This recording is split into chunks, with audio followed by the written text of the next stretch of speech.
been a primary author of 2 of the largest tax cuts in the history of our state. Let the eagle soar. Son, go outside and dust yourself off, and when you feel good again, come back in and talk to me. We know what they would have done because we know what they did. K-Ro. I've been there. K-Ro.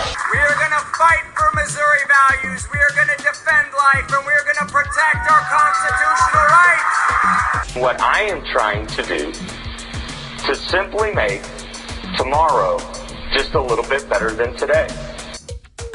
Just trying to make tomorrow a little bit better than today, as Senator Crowell says.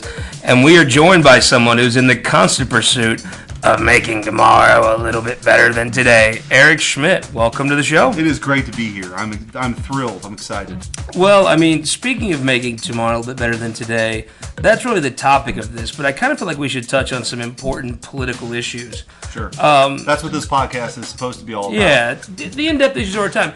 Tax cuts, pro-con?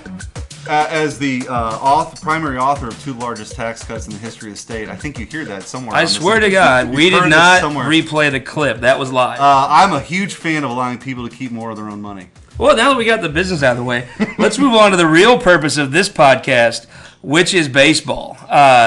We have done a TV show before, back in the days when the Cardinals used to make the playoffs. Seems like so long ago. Fun fact, my son has never been alive to see a Cardinal playoff game in his entire life. That's a shame. His entire life. No child, 1 or over, should ever have to live through that. Exactly. But that's the struggle he lives in. I hear people whining about the depression. Gussie has never seen a Cardinal playoff game. It's its own kind of depression. Kind of makes my grandparents need to just buck up. I mean, well, those are hard times for the greatest generation. And this is hard times. So what we want to do is want to break down the offseason and see if we can provide some hope. So just like with Senator Crowell, he wants to make tomorrow better than today. I'd like to talk about how we can make tomorrow look better than today. But first, let's talk about how last year ended. Over 500. Hey, if this was the Texas Rangers, awesome. If this was the Kansas City Royals, it'd be one of the best years in franchise history. This is not the Royals. This is God's own St. Louis Cardinals. Complete failure of a year, right? It's the crown jewel of the National League. I love that. Yeah, no, it's a year that a lot of missed opportunities. There's no question. And you look at some of the games, especially late in games that they blew. And I'm sure every team can kind of point to this, but to me, there's 2 big reasons. I think you had a back of a bullpen problem, except for the last. Those few weeks where Rosenthal was healthy before he got hurt, they kind of had the bullpen situation aligned, and they rattled off some wins. I think they won 7-11. How do you complain about Nicasio? Did you say Chris Nicastro, the former head of Desi? The former head of Desi. Maybe she's making her play her old job. job. Sign her. Maybe by the time you hear this broadcast, that job could be open and she could be back in the running for it. No, he did a good job, and actually Pittsburgh wanted to protect him from going to the Cardinals, and we got him anyway. So, they might try to bring him back, but he definitely kind of stabilized. But I don't know if he's a pure closer for a whole season, but he's a great guy to have at the back of the bullpen. Look, I think Nicasio would do a great job running Desi, but I'd like to see him back in the Cardinals bullpen this year. Yeah, that'd be a good signing. You had that, and I think the other thing is, for the first time in a long time that I can remember, a real kind of structural roster imbalance in that they had a lot of left fielders, a lot of second basemen, a lot of guys who hit second, who hit 6th or 7th. But they were missing, there was a glaring hole in the middle of the order, which I think is what they're going to try to address in the offseason. But, they had a handful of guys with 20 or so home runs. But, they had a lot of guys doing a lot of the same things. And so I think to kind of mix up that, the roster composition has got to be priority number 1. It's always nice to be broadcasting here from the world headquarters. We've given out many awards in the past. If you had to give it an MVP for the season on the Cardinals, I mean, I know the season was a total failure and frankly, an embarrassment to the franchise. But if you were going to say who was the best player on that team, who would you say? Tommy Pham. Not even close. And he missed the first month, really, or almost the first month. Statistically speaking, he had one of the best Cardinal seasons ever. I mean, the combination of speed, power. I think he brought a different kind of energy to the team. No, he's clearly started MVP. the season in Memphis. Why do you think their best player started the season in Memphis? Well, I mean, there have been reports that him and Matheny haven't gelled. I agree. So either one of two things. it's a mistake of you're letting your emotions decide who makes the roster, or 2, you're not that great at evaluating talent. Well, I think actually, if you go back in time a little bit, he had some eye issues in spring training. He did not have a great spring training. He didn't. If you go back and look at the numbers, but I think he had done enough. I think at the end of last year, they kind of saw enough of him in spring training to make the opening day roster. I mean, I'm not. I agree. But it's a decision that ultimately, thankfully, he got an opportunity again early in the season to prove what he can do, and he did not disappoint. And I think he was an underrated talent. And then I think towards the end of the year, people started to understand. I think as we move forward into the offseason, I know we'll get to it. I think he has probably more value with the Cardinals though than he does with another team. Because the eye issue. Yeah, and age, but he's a guy you can build around. He certainly is a guy you can build around. So if we're worried about Tommy Pham, then we're in great shape because he's a really, really good player. Look, I see where people, if you're playing with a guy like Pham, you could get a little put out with him. I mean, he is the guy that does old school, shags fly balls every day, first to the park, takes the rookies to dinner. He does all the old school things. And if you're a new school guy and you're lax and kind of American League-esque, having a Pham could rub you the wrong way. I mean, when he gets on to you for leaving runners on, I get how today's more coddled managers than coddle their players. He's old school. He is, and he hustles. And what my dad, I'm not sure I've ever relayed this information publicly, but at the rehearsal dinner when I married my wife, the dad usually gives a bit of a speech, right? Because they pay for that, and dad. Then the next night is the wife's dad. But I would never forget what my dad. The highest compliment he could have paid me was that he said, "I always hustled." So anyway, so I appreciate somebody that actually hustles and is the kind of player that is going to go in hard to second base, is not going to take anything for granted, and that's the kind of player he is. Well, you hustlers, you recognize each other on the field. That's right. So who's the best pitcher on this team? Carlos Martinez. I mean, Reyes, I think potentially, but he was hurt. So I think Carlos Martinez, and I think he's an ace. What's the biggest game Martinez ever pitched? Well, he's not been in that situation. He was in a very meaningful game in September in Wrigley Field this year and melted down. Yeah, and we've talked about this. I think that was a throwing error that kind of got him into that trouble. Now Did I hear somebody talk about Jaime Garcia? No, not that. Little things blow you up. That's not an ace. Yeah. Bob Gibson could have an earthquake happening. No, I get it. Him I understand, and I still think that when he's on that big stage, which he hasn't been in yet in postseason baseball, he'll have that to prove, right? But I think he has the stuff. And he, if you look at statistically, right, like a guy over the course of 200 plus innings, all that kind of stuff that you look at to measure an ace, there's no question he's top 10 in the league and probably top 5. So I hear what you're saying. He's susceptible. He's susceptible. I don't care about the hair if he's pitching well. I really could care. But when he doesn't pitch well, then that well, bothers I'm sure there's lots of nitpick. But no, I mean, he's a guy that, those are the guys you go out and try and get because you can build your franchise around a guy with that kind of stuff. Is he susceptible to a big inning? Yeah, but he's still pretty early in his career. I mean, he's 24 years old. So I think there's still some room for growth there, but I think he's a 1. And then you got Reyes coming back. Presumably, I don't think he'll start the year in the rotation. But you've got some two top of the order guys you can build your rotation around. Do you believe that when you think of Bob Gibson, Chris Carpenter, that Martinez can step in there as that kind of ace? Those are, to me, like Hall of Fame pitchers, right? Certainly, I love Carpenter. He's not a Hall of Famer. Probably not, but in my lifetime, there's nobody that that I've seen that I would rather have him pitch in a big game. And I'm talking about anybody ever seen going back. Yeah, no, I'm with he's you. A bulldog and he's got the record to prove it. So that's not probably fair to Martinez right now. I hope that he is that guy. This is the first podcast since Roy Halladay passed. We should tip our hat to Roy Halladay. Yeah, great pitcher. He was on the losing end of one of the greatest baseball games ever. Game 5 of the 11 NLDS in that little bandbox. That huge lineup of mashers. Carpenter gets an early run and basically ends Freeze. the Freeze had the beginning of his run. I heard he had some good coaches. Freeze coming up, some hitting coaches. A little known fun fact about your state treasurer. State treasurer's nice, but when you introduce other people, you do say I was David Freeze's hitting coach at one time. And I have this office. I do. Other than my family, it's probably the most important thing I've done for St. Louis and the state. Well, clearly. Thank you for your service, by the way. But I can't take. He was a great player. But it's funny. Even David Freeze, as a high school kid, had tremendous power to the opposite field. And by the way, guess what happened in that postseason? Oh yeah, he had great. I mean, if you think all about the big hits, the triple, the right side, and if you're a good player if you have power at all fields, and he always had that. So outside, the Young came in second in Rookie of the Year overall, which I thought was warranted. Who's another rookie that stood out? They had tons of Memphis folks up. Oh my gosh, it became, in some ways, they got contributions from a lot of guys. Carson Kelly did nothing to really stand out at the major league level. I think that's going to be a budding problem if they don't trade in this offseason. Sierra proved, is Magnus Sierra the best defensive outfielder in the Cardinal system? He could be. I think today. Probably. I think so too. I think he probably is. But you know who actually proved himself to be a really good defensive center fielder too was Harrison Bader, who came up. They got contributions from a lot of these guys that we had read about before, but when they came up to the major league level, it didn't frighten them. They were up for the moment.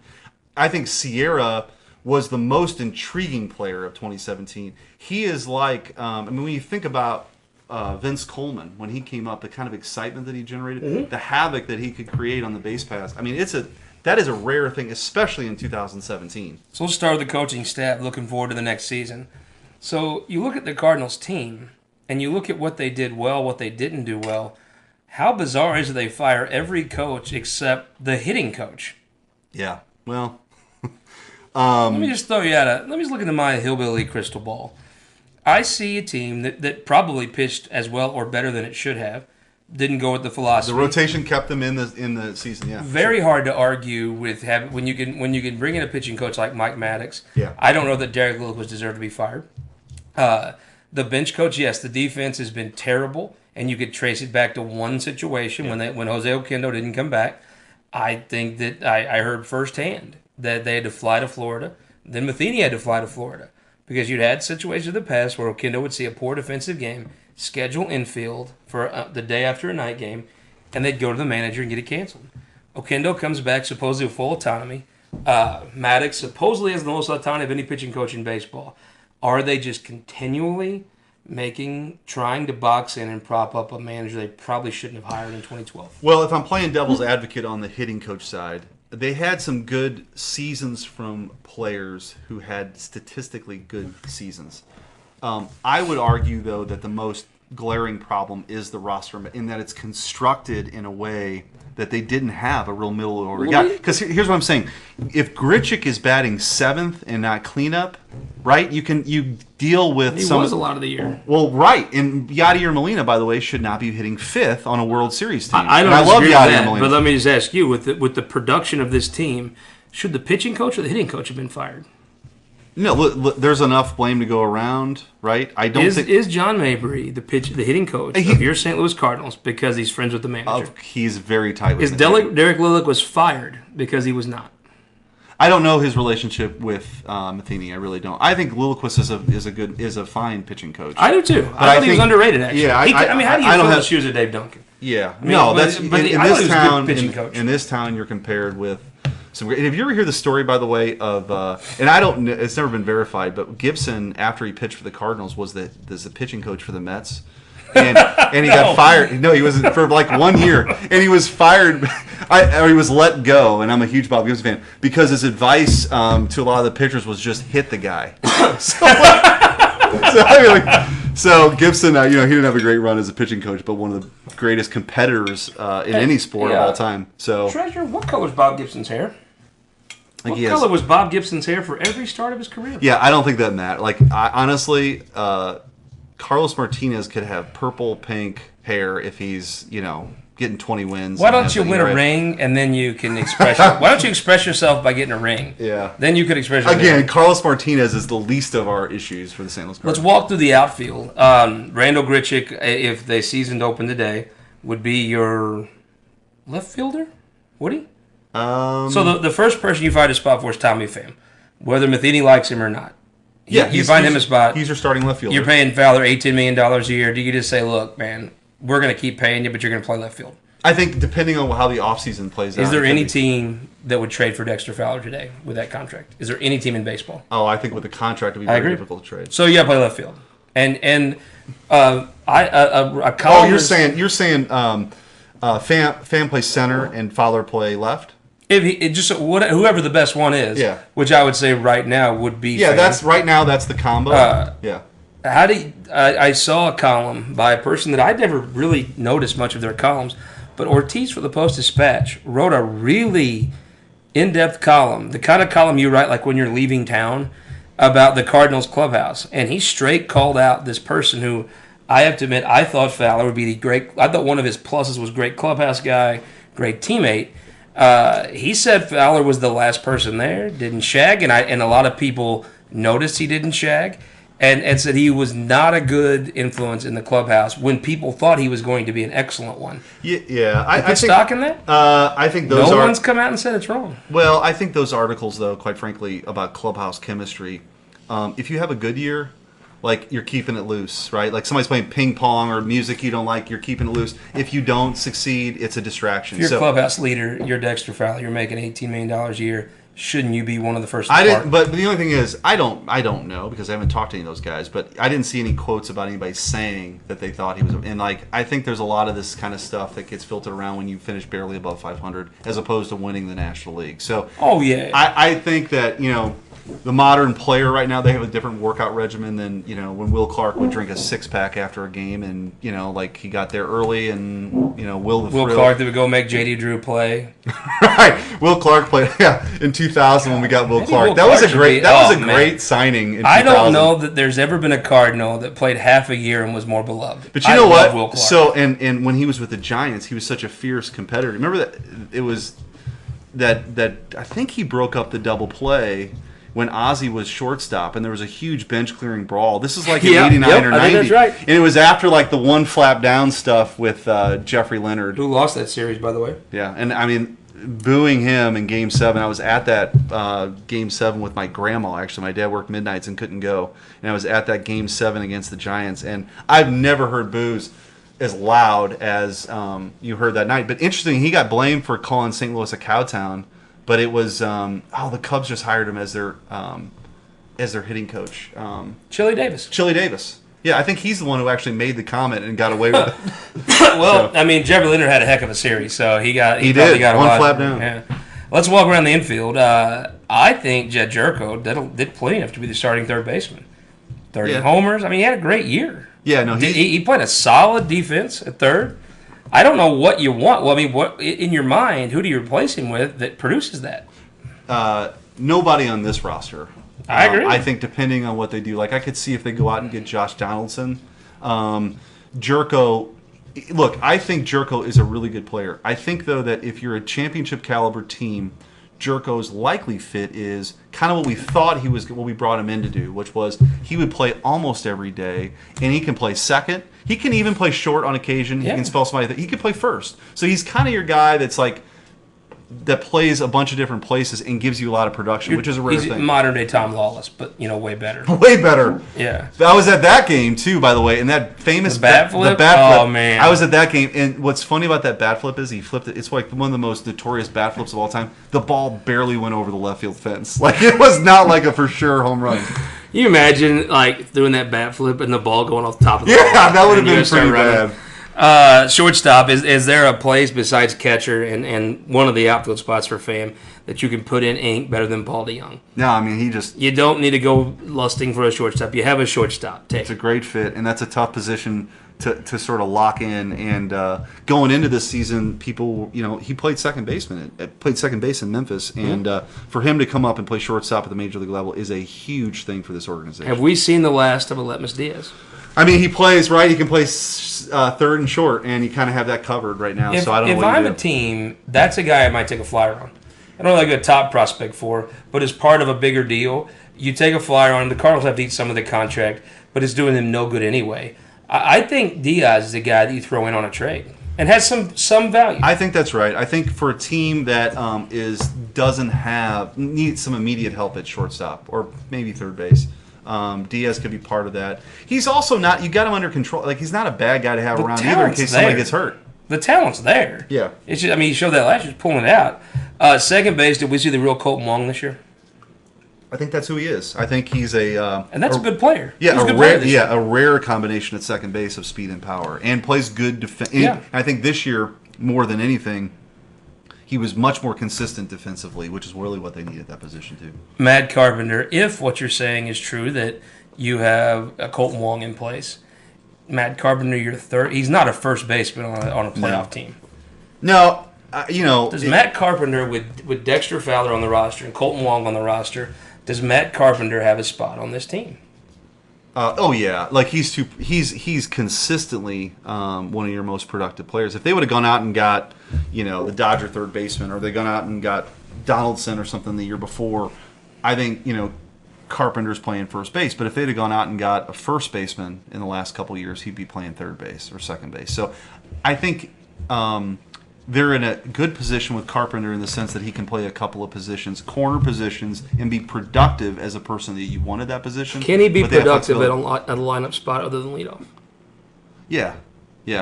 I mean, I personally think much more has been made of that than is real. Like The statistics would argue with he's you. much better, but if you look at his OPS, which is a really important measure for, in my view, of batting average and on base. Like he's on base a lot, and so whether he's on base at the 2-hole or the 3-hole or leadoff, but he's a top of or middle of the order guy, and not a guy you need to go out and try to figure out a solution for. The catcher did the Cardinals. I think Molina's production proved they did right. Do you trade Carson Kelly? Does he have value on the Cardinals? By the way, OPS is on base plus slugging. Sorry, I said batting average. Sorry, I interrupted you. Nerd alert. That's how we get into this mess, was the dorks with their calculators. Need Whitey Herzog to come up and evaluate talent. But by the way, I heard an interview with Herzog where he said there was some statistical measure that Carpenter was kind of hitting into bad luck. And I heard Whitey on a radio interview say, just watching these games, he's hit into a lot of bad luck. So there is this kind of convergence of old school and new school, kind of what your eye sees and what the statistics show. You give me all the calculators in the world, or Whitey Herzog, I'm with Whitey. Oh, I'll take Whitey. I'm Whitey Sure. all day. Happy birthday to Whitey Herzog. Oh, That's yeah, good, too. absolutely. Congratulations. Same birthday as Bob Gibson. Do you think, let me ask you this, if you were to become governor, would you eclipse Whitey Herzog as the top German-American in Missouri? No. Yeah, I don't think so either. No. But I mean, maybe, I approach this maybe job with president? much humility. Maybe president? I don't know. Close. It'd be close that way. It'd be close. Yeah. Does Carson Kelly, should they trade Carson Kelly? I wouldn't, but he could be important enough in a package, if like a Stanton package, that you would part with him. But here's the thing. I mean, even though Yachty we've not seen any signs of decline, which is really rare for a guy his age who plays catcher.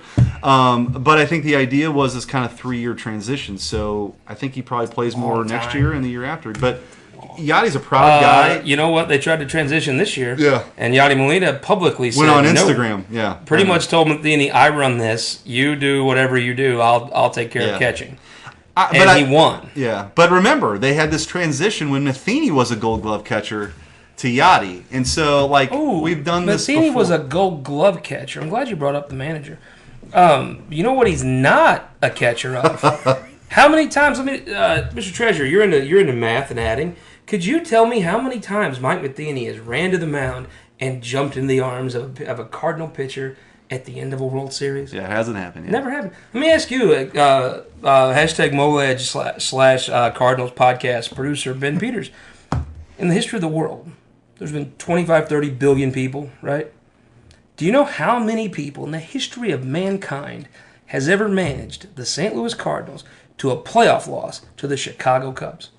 I don't. One person in the world, Mike Matheny, and it disgusts me that Jane Duger still takes up for him. Completely disgusting. Well, in fairness now, like LaRussa Is that statistic not gospel truth? LaRussa didn't win till his 11th season. Did he ever lose to the Cubs? No. My God, I agree with you. That's brutal. Did you ever see the Cubs clinch the division on our field? 1930 something, right? No, it's disgusting. And by the way, how much failure are you willing to accept? For the tens of listeners listening right now, both of them. I would say that for both listeners, please hold on to that emotion as you. Let me speak for myself. I am going to hold on to that emotion of watching them celebrate with that W flag on our pitcher's mound to help carry me through this off season, and we need to do better. This is the time for leaders. I mean, we are in crisis in this state. It's a failure from the top to the bottom. As a number 4 elected official in the state, if Mike Matheny does not reach the playoffs, let's say the NLCS this year, are you willing to publicly call for his firing? Maybe it's that important to me. But here's the thing: I don't think they're that far away. I am the state's fattest German American newspaper publisher. And I will confidently state, if you don't win the World Series this year, it's time to pack up and go, brother. You got to go. Good luck to you. Yeah. It is a mistake to hire a manager. But you didn't like, in fairness, you didn't like La Russa. Hated La Russa until 06. Hated him. Long hair, didn't live here. Hated him. But I love Tony. He had a track record in Oakland where you absolutely. So he came in with some. What was it? Intensity. Oh yeah, the hard 9. You tied for first. Play all 1-6. You don't have that intensity is I walked in there. the treasurer's office and spoke to our team, and I said, give him a hard 9, and they all looked at me like, what in the world are you talking about? You should have fired him. Right. I bet Drew knew, but he was down. Let's go through this rotation. So you think Martinez is an ace? I do. Is he a 1A or is he a 1? I mean, that's a fair debate to have, but I think he has the stuff and the ability to be a number 1. He's got to lose the bad inning, but I think for whatever reason we're much more nitpicky on Carlos Martinez than we are on other folks, and maybe it's because of the hairstyle or other stuff. But when you really look at the numbers, I think he's the right talent. there. I think your point, the talent he has, and the talent he flashes makes you pay more attention to him. So you expect more out of a start from him. But I mean, he's a rare talent. I think he's an ace. If he's your 1A or 2, man, you got a really good team. But I think he's an ace. Let's talk about Wacha. Did we see the real Michael Wacha?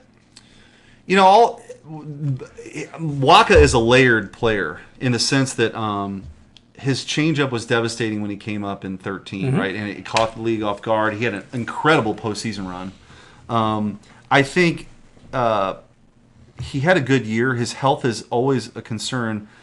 His statistics second, especially third time through a batting order, certainly raises some concern, which is why some people have argued, and it's not a bad experiment to have him as a closer. I agree. And some people pointed in, well, his numbers off the stretch haven't been great. Well, I think that's because he's getting into trouble later in the game, and that's why he's pitching from the stretch. So you have to say that first time through the order, he's almost a dominant pitcher. Devastating, and he looks like he did in 13. So depending on what they do, if they go out and get Holland or somebody like that, then you're not messing with the closer situation. But I think they'll have him the real deal. Is Weaver the real deal? Yeah, I do. You trust him to hold down the number 3 spot in the rotation next year? I think Weaver's a 2. Next year? Yeah, I do. Wow. What's a good year look like for Adam Wainwright? Similar to this year. Do you think the Cardinals approach the season with maybe Flaherty or another back end guy in the 4-hole? Adam Wainwright's your 5th starter, and you hope that sometime around the middle of the season he gives you decent stats, and then Alex Reyes takes that spot in the rotation. Is that what success this year looks like? Get us through the All-Star break, and then let Reyes have that spot. Well, I think probably what they're more likely to do is they have Weaver slotted in. I mean, all these are kind of like how you rank them. But you have Martinez in 1. Yeah. You have Wacha in 2. You would go Weaver 3, and you're going to have Flaherty or some guy you signed 4. Wainwright is your 5th starter. Right. But if Wainwright can give you a 500 record and something around a little under 4 ERA to the All-Star break, and then you could put Reyes in the rotation, right? Yeah, I think probably the plan is to get Reyes in the rotation around that time. Yeah. Whether he replaces Wainwright or one of the other young guys. Or Flaherty. Yeah. Or Wacha has a tendency that normally he goes out. Yeah, ideally you have some of those options later in the year. But Reyes is such a key, in my view, he's probably the only untouchable in this trade market. He's the one guy who I think if you let him go, you will regret that for a decade at least. So You I don't say that, never seeing him throw a pitch after Tommy John surgery. Yeah, but those guys come back. Not now. everybody. They come back stronger. And by the way, a lot of these scouts and organizations view it as a pitcher of that caliber is going to have a Tommy John sometime in their career, and you'd almost rather not. You don't want it to happen at all. Yeah. But earlier now, it is what it is. So I think he comes back and he's going to be a horse. Let's look at that bullpen. Tyler Lyons, big step forward this year. He's in your bullpen, right? Yep. Nicasio needs to come back. Not to Desi, but to the experience of Desi definitely strengthens. I would have no problem if Nicasio ran Desi in the offseason and just did it remotely. Well, they're going to have to pay. They're going to have to pay Nicasio though, right? And I think they will. They have the. I mean, they have the payroll space to pay him. I mean, they have guys coming off the books. They had a bullpen that had good individual parts, but I think their roles were so convoluted that nobody really settled in. And towards the end, Nicasio sort of did at the end of the game. Yeah, Lyons was a great eighth inning guy against right-handers too. Yeah, but what is true, if you look at teams that actually win it all, you got to have a closer that you can rely on. And that's sort of their first order of business in the bullpen. Is part of the Matheny problem. Literally, Mozeliak had to remove Broxton from the ability to put him in games, or he'd be out pitching in Matheny's backyard wiffle ball this weekend. Yeah, sticking with those guys, it cost them some games. Yeah, Broxton being off the roster, and it freed up a roster spot, by the way. Mozeliak, if it didn't forcibly make it impossible for you to lose games with him, he'd still be losing games right now. It was addition by subtraction, and and I think Brett Cecil, is there anything there? I mean, you got to bring him to spring training. Yeah. You probably start the year on the roster. Give me the scenario by which you say, "Hey, we got to cut this." Well, what's that look like? I mean, a lot like this year, probably, right? But what month is that? I don't know. I really don't know. I mean, if you're going to carry him to July, you might as well carry him to September. I mean, it just wow. How do you? That is. They got to get more. Look, they got to get more out of Brett Cecil, and they jumped in front of the market on that one. And I hope that doesn't discourage them, which I don't think it will, by the way, from doing that, because you're going to have to. The Cardinals are going to have to get in front of the market on some of these guys that they want. And they did that last year with Cecil, and they got burned. And they did that with Leak, and it burned them. And I would say they would never sign that Fowler contract. But the Leak one, I'm not playing Monday morning quarterback, but I suppose we are. The Leak one, you kind of knew who he was, and it was a back of the rotation kind of guy. Maybe at best he's your 3. Cecil, though, had been really kind of prolific in Toronto, and they went out and got him and hoping he would be that same guy, and it just did not work out. The one thing I'll say for Cecil, though, we've seen Kevin Segrist, a left-hander, from year to year, he's unhittable to just terrible. So, the bullpen guys, sometimes their arms, I mean, I definitely think the amount of investment you have in him, you got to see what he has next year and just hope that this was an aversion. But my gut tells me probably not. Yeah, I hope he's better. Who else in that bullpen comes back? I don't think the bullpen.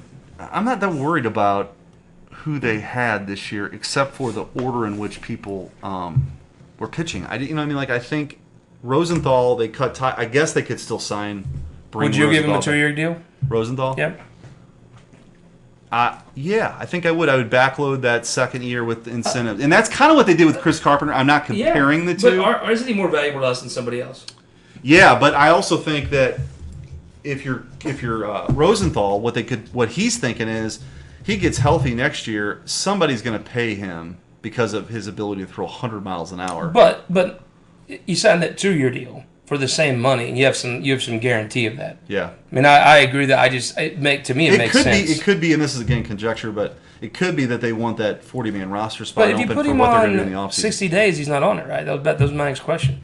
If you sign him and put him on the 60-day, you sign him after the Rule 5 draft when you don't need the spot anymore, and you put him on the 60-day disabled list, he's off the 40-man. I don't know. I mean, well, you don't sign him before the Rule 5 draft. Right. I think my guess is they want to do what they can do in this offseason right now and figure out, like, for example, if they don't get Stanton and they go out and try to get 2 guys, right, like hypothetically, Yelich and Donaldson, which I think is far-fetched. Yeah. But theoretically, that's a for sure another roster spot that you've got to filled up that they might want to keep open, which is why they cut ties with Rosenthal. So when we're talking about next season, the word here, we're taping this podcast at the World Headquarters Tuesday afternoon. Word out of the general manager meetings is Stanton does not want to go to Boston, does not want to go to St. Louis. He wants to go to California. I mean, he's got the full no trade. Let's assume that's all just liberal media fake news. Yeah. One, if you don't want to be here, good. I mean, the last guy that didn't want to be here, we dodged a huge bullet in the defensive replacement pinch runner for $22 million, Jason Hayward. And by the way, David Price. David Price had a similar contract they offered. But he wanted to be here. They just paid him. Oh yeah, Boston. Yeah, well, I mean, I don't think David Price had any disrespect. He's from Nashville. Yeah, I'm sorry. I thought you were saying that we missed out on a key guy, but yeah, Hayward definitely wanted to be in Chicago over St. Louis. Well, the dirty secret is of these $100 million free agent deals, maybe with inflation now it's 125. Not many of them work out. Yeah, I mean, people dream about them. Most of them don't work. Right. Matt Holliday is probably the true free agent deal we signed.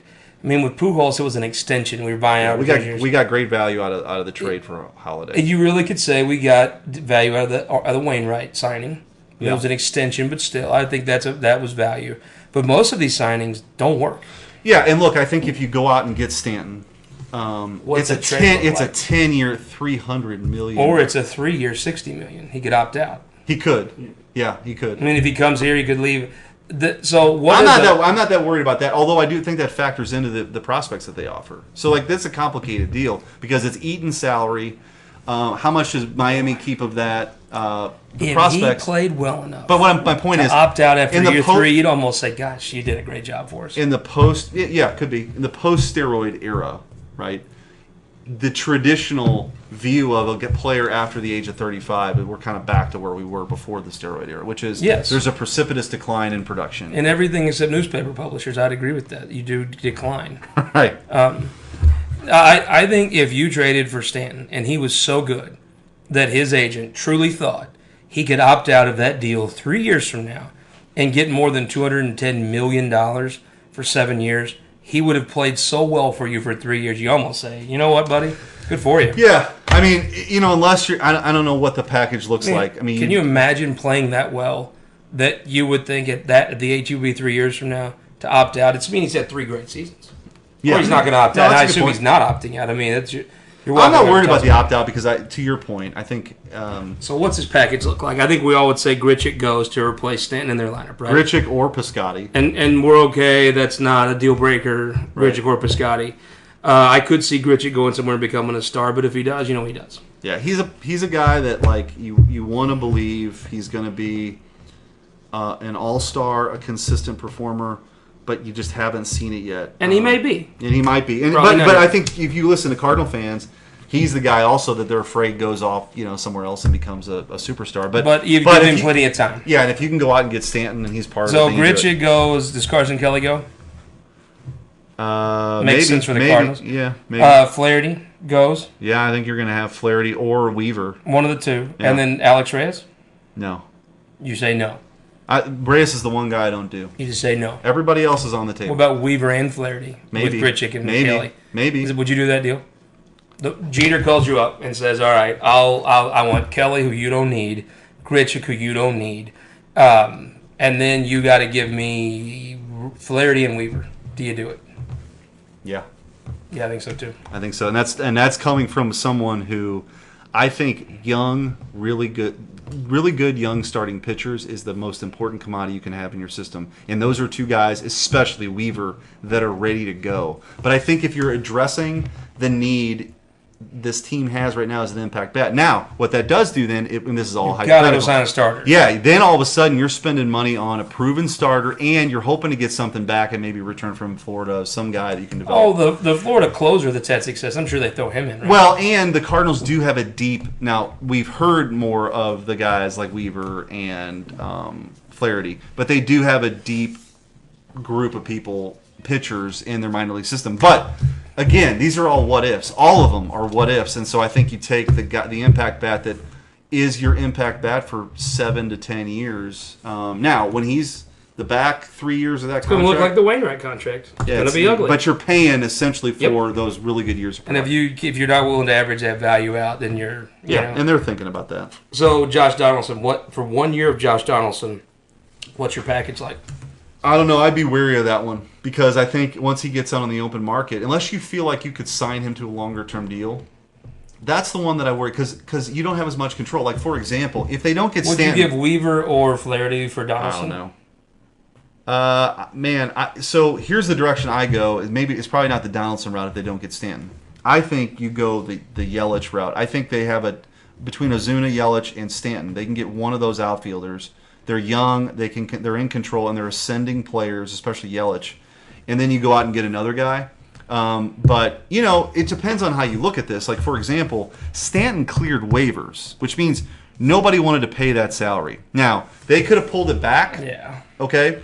But the market said at the time nobody was willing to pick it up. So I think... Do you believe they would have let him go? I think that the package for prospects may be lighter for a guy like Stanton because the salary's in play versus a guy like Yelich. You may have to pay more in prospects for Yelich because he's under control. So this market is kind of nebulous. So the previous question, hypothetically, you asked of giving Weaver and Flaherty in the same package for Stanton, I would do it, but that's probably richer than the market would probably bear. But one thing the Cardinals have to worry about, which has burned us in the past, is kind of finishing second. Like, if the Boston Red Sox swoop in and get Stanton, yeah, I mean, I don't know if I could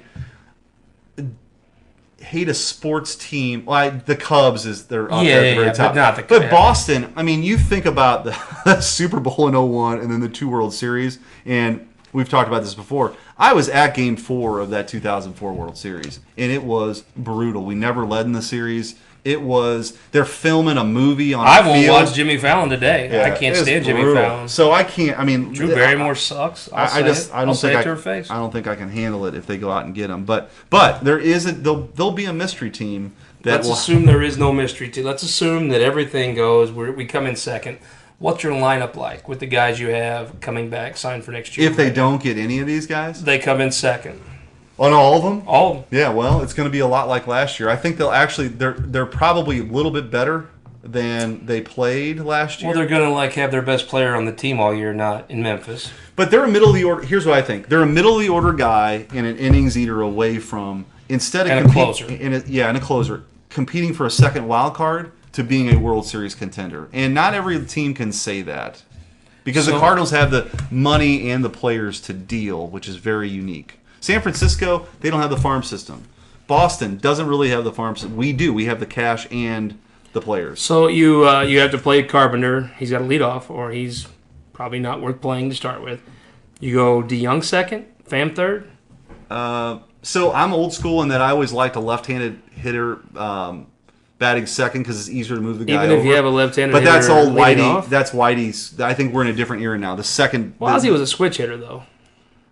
Yeah, but he could hit left-handed, and if you're talking about a guy pulling the ball to the right side, it's easier to move the runner over. Is my point. But I don't think we're in that era anymore, so I'm a little bit out of date with that. But I think in La Russa, to his credit, certainly no one ever mistake Mike Matheny for Alvin Doral, Whitey Herzog. Right, but La Russa wanted a guy with production hitting second. I mean, remember when we got Larry Penthouse and outhouse? When we got Larry Walker in 2004, he batted second. That's where La Russa batted him. So well, he was on a team with Rowland and Edmonds. He batted in and front of Pujols. Larry Walker walked into a very different team than you're looking at That today. lineup is the best one we've seen. That 04 lineup is the best one we've ever seen. It's funny how these playoff things go. That 04 team doesn't win a game in the World Series, and the 06 team wins 4-1. Yeah. So it's just you get hot. We got to talk about something else while you're here, though. Fantasy football. What's up, dude? I mean, currently, just to let everybody know the lay of the land, Senator Rizzo and myself lead the league, both at 7-3. Then you have a collection of Caleb Browden, Bill Eigel, Ryan McKenna. But really, what's impactful is Crystal Quaid and yourself in the basement. What's going on? Well, I'd like to make 2 points. The first is that I'm getting everybody's best game, which is fine. That's what you expect when you're a competitor like me and known as a champion. The second point is, you know what? With everything going on in the NFL, I'm not paying it as close attention. I love America. I love the national anthem. I think some of the people who are at the top of the leaderboard. Mike Matheny, anything to say? I think a lot of people at the leaderboard are watching the NFL, and quite frankly, with everything that's been going on, it's soured on me. So I love America, and my fantasy team can suffer as a result. Do you want to just say the Matheny way? We tried hard. I'm proud of my guys out there. I mean, the World Series, it's an extra parade on Market Street. It's extra games, innings on our pitchers, right? I mean, you don't like cold weather, maybe. Generally speaking, people talking about their fantasy football teams is terrible radio. That's what I'm sorry, Eric Matheny. What did you say? I couldn't hear you. No, right now, I mean, it looks like Faughn and Rizzo, then a collection that you lost to Jane Duker. Now, am I What's right? Up, I don't think you drafted your team. Is this true? Yes, it says Team Faughn. That's what it says. Yes. So I think Now, someone else from your organization. We have a head of football operations in Ben Peters, who I credit every week. Yeah. Every time we win, so I credit it depends on whose ops. team we're talking about. When we lose, here. I take the blame. We give out game balls every week, except when the Cubs were in the playoffs. We pulled our own Gandhi. So let me 3 games left. Do you turn it around? I'm not paying that close attention. This weekend, The league between Goodell and the national anthem and CTE. I mean, let's be honest, it's taking a toll. No, that's what Matheny said last week of the season. He wasn't looking at the standings. The standings didn't matter to him. You'll hear a lot this weekend about the game between Ohio State. That's not the game. This weekend, there's a game. Coaches have been fired. Players have been released. Teams have been renamed after myself and Ryan McKenna play fantasy football. I last year in the league beat him twice and renamed my team to claim that. Lots on the line. I mean, frankly, pride, dignity. I mean, really, this is pretty much what Ireland has to hold on to at this point. Is his fantasy football team. I just kind of think that I like where we're sending. Ben Peters is the head of football operations. We're going to beat McKenna, right? I mean, that's the game plan, but, I do have to throw this out there as Peters, a Irish family.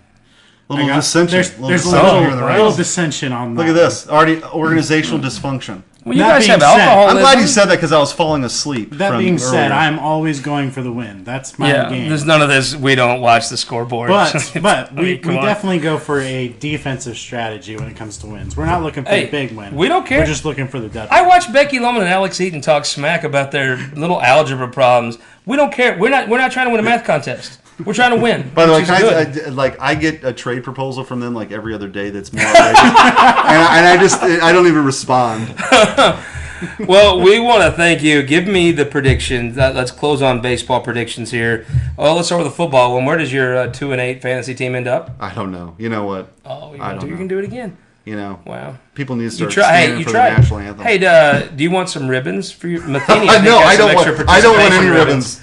No, there's Quite frankly, I just want it to be over. Hey, those participation ribbons are great. I mean, Waka got one this year, and they're wonderful. Yeah, congratulations. At least you didn't leave your best player in the minors for 2 months. Do they get Stanton? I'm trending. I was happy today. My karma's been dipping on Stanton all day. Man, I want to believe that they get him. I'm gonna say yeah because I'm an eternal optimist. Do we get Yelich? But I'm prepared to be disappointed, I suppose. Yelich? If they don't get Stanton, they get Yelich. Yeah. Donaldson?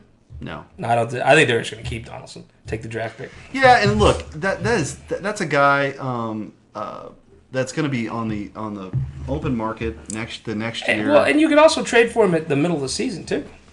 Yeah, no. I mean, maybe that's the case. I don't think Toronto's going to be in it. I wouldn't. At the trade deadline. If we get a starting pitcher, I think it's somebody we're not thinking of. I think it's just a random guy. And this was one thing that Dave Duncan did. He took your Woody Williams and turned him around, your Kyle Loshes. Well, and that's where Maddox, can hopefully they're I'm sure they are working together to find that. I think it's a middle to back of the order guy, a proven innings eater you're not going to overpay for, and that's what you need because you have ascending young pitching. Now, depending on what happens with the Stanton deal, it could change that. But I feel pretty good about their starting their rotation. I mean, I feel good. They'll go out and get another guy, which will be good. Now, the closer, I think Mark Burley's got a year left in him. So he'd be great. He'd be great. But what are they going to do with the closer role is probably a more pertinent question than even the fifth starter or fourth starter. Wade Davis, I mean, my prediction there is that guy's arm's about to fall off. So you think Holland's the pitcher? Yeah. If you want to get the proven guy. Now, the Cardinals do not have a track record since Isringhausen of paying for a closer. And by the way, that was the last time they were kind of in this place with a real need and a roster in flux, and they went out and got Isringhausen. But that's a totally different regime, too. That was Jocketty. Well, let's say Chris Nicasio comes back and runs Desi. Who's in for a bigger payday, Juan Nicasio or Chris Nicasio? Probably Chris. Hopefully Chris DeCasio. Well, we want to end it right there before we mistake any of our Nicazio. We want to thank the St. Louis Regional Chamber, and we also obviously want to thank Whitey Herzog for his birthday. Thank the good Lord for giving us that national treasure for another year. Ben Peters, good luck this weekend in the game. Yeah, you too. We're going to win, right? Yeah, we're going. It's all for a good cause. It is for the good cause. United Way of Central Missouri. And Schmitt doesn't look at the scoreboard, so give me the prediction. Does Mike Matheny, who I'm sure doesn't look at scoreboards either, is he riding down Market Street in October this year? At the end of the season, is it? Ask me on the next podcast at spring training. Ooh, Yeah. nice. I have to say yes. I think Matheny is riding on the back of a Ford pickup down Market Street for the first time. Finally, when he comes to the Capitol, he has to do what Tony La Russa and Whitey Herzog do: take off his World Series ring before he can come in. I think he does it, and no one's pulling for him harder than me unless we lose the first game, then I'm pissed. And we'll see you guys next week.